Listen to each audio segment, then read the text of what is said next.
तो ये सेवा परमात्मा ने हम सेवकों की लगाई है, तो भाई शर्मा शर्मी नहीं चलेगी। जो शर्मा शर्मी करेगा वो मरेगा, बिल्कुल भी नहीं। पहली बात तो हमने सात संगतियों में आके हमने किसी से कोई यारी जोड़नी नहीं है।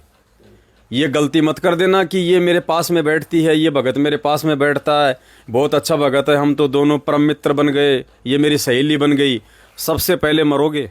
सबसे पहले यारी और रिश्तेदारी केवल अपने गुरुजी से बनाओ, किसी भगत से मत बनाओ बिल्कुल भी।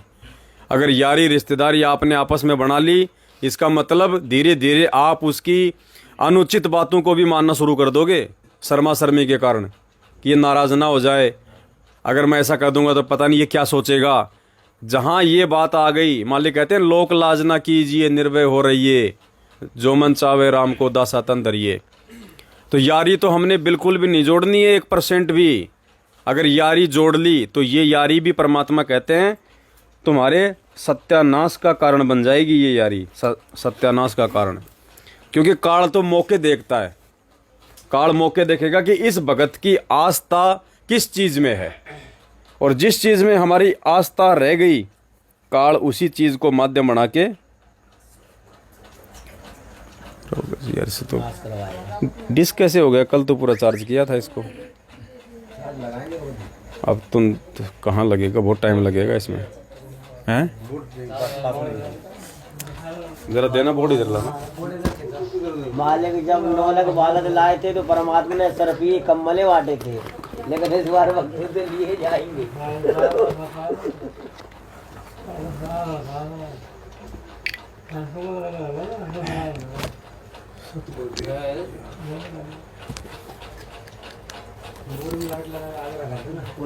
बोर्ड रख दो यहाँ बस, आप यहाँ बोर्ड रख दीजिए जी।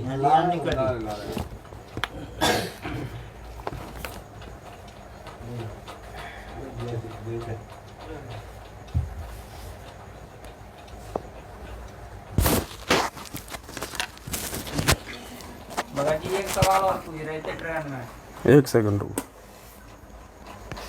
लगाओ भगत जी। छटक नहीं बटन दाब हो गया चल गए, रहने दो।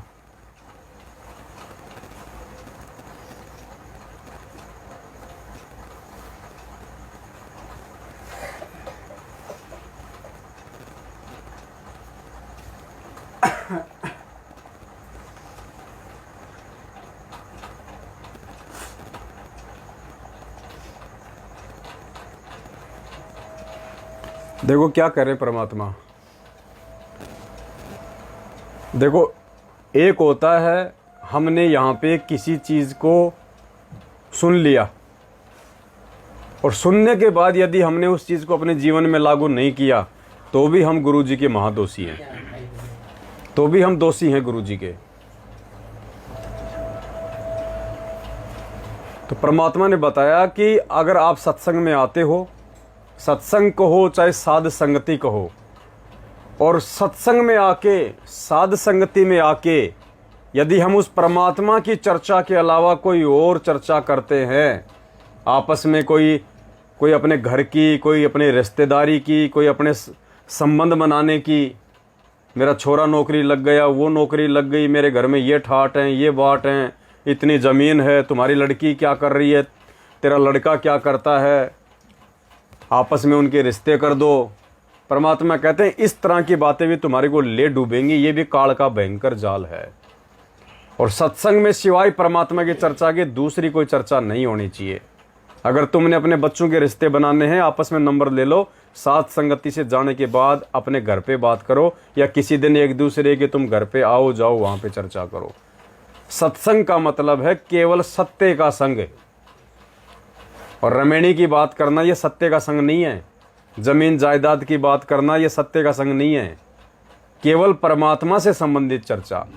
तो गुरुदेव कह रहे हैं कि यहाँ सत्संग में आके भी अगर तुम यारी जोड़ने में लगे रहोगे, यारी जोड़ने का मतलब समझते हो? यारी जोड़ने का मतलब अपनी रिश्तेदारी बनाना। तो परमात्मा कहते हैं काल तुम्हारे उस मित्र के रूप में तुम्हें वहां ठग लेगा,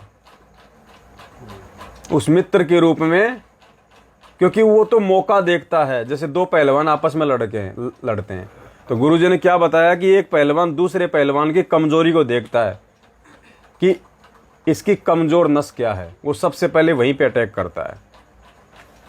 तो काल भी तो अपने लेवल का अंतर्यामी है, मन रूप में शरीर में विद्यमान है ना। पुर्जा पुर्जा जानता है वो हमारी सोच क्या है, हम कहाँ पे मार खा सकते हैं। तो परमात्मा ने स्पेशली हमारे को आदेश दिया हुआ है कि जब हम परमात्मा की चर्चा में बैठें उस समय सिवाय परमात्मा की चर्चा के दूसरी कोई बात नहीं होनी चाहिए। अगर कोई व्यक्ति साथ संगति में बैठ के इधर उधर की बात करता है तो आप में से किसी भी भाई बहन को ये शर्म नहीं आनी चाहिए कि मैं इसको कहूँ या ना कहूँ। अगर नहीं कहोगे सुन के भी तो उस बोलने वाले से ज़्यादा बड़े दोषी वो सुनने वाले हैं। तो क्या कहा परमात्मा ने?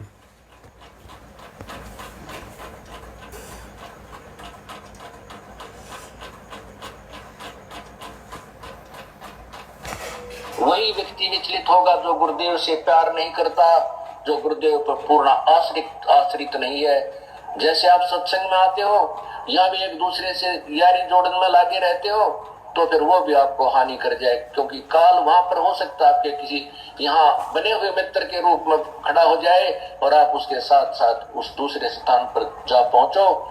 इसलिए हम परमात्मा कहते गुरु को तजय बजय जो आना ता पशुआ को फोकट जाना। इन चीज़ों का विशेष ध्यान रखना। इस सत्संग में परमात्मा ये बातें हमें इसीलिए बताते हैं और इन बातों पे हमने ध्यान नहीं दिया आज से पहले, इसलिए परमात्मा ने एक बार फिर से अपने कहे गए शब्दों के ऊपर ध्यान दिलवाने के लिए ये 7 संगतियां रखवाई हैं। जो पॉइंट हमें परमात्मा ने बताए, हजारों बार बताए, लेकिन हम अपनी नालायकी के चलते उन पॉइंटों पे ध्यान नहीं दे पाए। हम समझ नहीं पाए कि परमात्मा ये बात हमें क्यों समझा रहे हैं, किस विषय को लेके समझा रहे हैं। तो उस विषय पर ध्यान आकर्षित करवाने के लिए परमात्मा ने 7 संगतियां रखवाई हैं। ये कभी भी नहीं आना चाहिए। देखो, कोई अगर जायज़ बात है उसका समर्थन करो, नाजायज़ बात अगर हमारा बाप कहे तो भी हमने स्वीकार नहीं करनी है। ये होता है ज्ञान का मतलब। आत्म कल्याण के मामले में अगर पत्नी पत्नी दोनों ने नाम ले रखा है, पति और पत्नी ने, अगर पत्नी गफलत कर रही है तो आध्यात्मिक लेवल पे उसने बिल्कुल भी सपोर्ट नहीं करना उसका। सामाजिक लेवल में अपने काम करो मिलजुल के, मालिक ने कहा है। आध्यात्मिक लेवल पे अगर पति ज्ञान से अगर भटक रहा है तो पत्नी ने 1% भी उसका समर्थन नहीं करना, चाहे उसको घर छोड़ना पड़े चाहे उसको छोड़ना पड़े। आत्म कल्याण के मार्ग में कोई कॉम्प्रोमाइज नहीं। कल को गधा कुत्ता बनाने से वो पति और पत्नी नहीं बचा पाएंगे एक दूसरे को, वो परमात्मा बचाएगा। बाकी सांसारिक काम अपना सूझबूझ से करो, परमात्मा ने मना नहीं किया। लेकिन आध्यात्मिक मार्ग में परमात्मा का वचन, परमात्मा का आदेश सर्वोपरि है। तो सत्संगों में हमने इन चीज़ों का बहुत ध्यान रखना है। शर्मा शर्मी बिल्कुल भी नहीं। आजकल एक भगत है, कोई पवन नाम है उसका, भी पता नहीं कोई मध्य प्रदेश से है, पवन और रवि। तो वो शायद 1-2 बार सत्संगति में आया होगा, भक्तों से आपस में नंबर ले ही लेते हैं। उसके बाद वो भक्तों को फ़ोन करता है कि भगत जी, मैं मेरी भक्तमती के साथ में ऐसे ऐसे मैं रेलवे स्टेशन पे था, मेरा बटुआ चोरी हो गया, आप मेरे को 500 रुपये डाल दो, मैं आपको भोपाल जाके डाल दूंगा। और उसने तकरीबन सैकड़ों भक्तों से 500 तो किसी से 1000 रुपये ले लिए। और हम क्यों फेल हो गए? ये हमारी परीक्षा थी, ये हमारी परीक्षा थी ये, कि हमने बस सत्सेवक का नाम सुना, साथ संगति में आता हूं भगत जी, बस इतना नाम सुना और हमने डाल दिए 500 रुपये। ये गफलत कर दी अपन ने। ये परीक्षा थी परमात्मा की तरफ से। ऐसी ही परीक्षा होती हैं। इसलिए भाई अपनी आंखें और अपने कान अच्छे से खोल के रखना है। उसका नाम रवि है ना, भोपाल वाला, उसने भगत मतियों के साथ लफड़ा किया है। बोलता मेरे को। तो ये ना सोचना कि साथ संगत में सारे बिल्कुल दूध के धुले हुए हैं। जहां पे परमात्मा का सत्य मार्ग चलेगा, काल वहां पे अपना दाव खेलेगा ही खेलेगा। आप ये ना सोचना कि सारे बिल्कुल दूध के धुले हैं, बिल्कुल सही हैं, ज्ञान आधार बना रहे हैं। नहीं, इसलिए परमात्मा ने मेहर करी जो ये बड़ी बड़ी साध संगतियां नहीं हुई। ये भी मालिक की विशेष रजा है।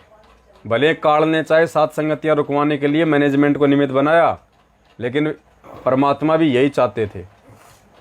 अगर साध संगतियां अगर हो जाती अगर बड़ी बड़ी और मैनेजमेंट यदि रोड़ा नहीं अटकाता तो यहाँ भी भगत जी भीड़ इकट्ठी होने लग जाती, और इस भीड़ में ये निर्णय नहीं हो पाता कि कौन तो ज्ञान को आधार बना के आ रहा है और कौन देखा देखी में आ रहा है।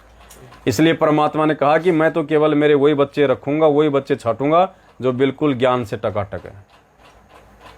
जिसको ज्ञान समझ में आ जाएगा वो घर बैठा बैठा भी समझ सकता है, वो कैसे भी करके उधर से निकल के आ जाएगा। आज उनके सत्संगों में क्या हाल हो रहा है। तो परमात्मा नहीं चाहते कि यहां पे वो काम हो, इसलिए साध संगति में आते हैं। तो हमारा जो मकसद है साध संगतियां रखवाने का, हम उसी को हम पूरा करें। दूसरी बात, व्यर्थ में हमने कोई राग द्वेष ईर्ष्या नहीं रखनी किसी से भी, किसी से कोई भी व्यर्थ में राग द्वेष ईर्ष्या नहीं रखनी है। अगर आप किसी के विचारों से सहमत नहीं हैं, या आप जो भाई साध संगति रखवा रहा है, यदि आप उसके आचार विचार व्यवहार से सहमत नहीं हैं, तो आप उसको बोल दीजिए भगत जी ये बात है, अगर आप सुधार करोगे तो ठीक है, नहीं आज के बाद हमने तो हाथ जोड़े, हम नहीं आएंगे। कोई शर्मा शर्मी नहीं होनी चाहिए इस चीज़ में।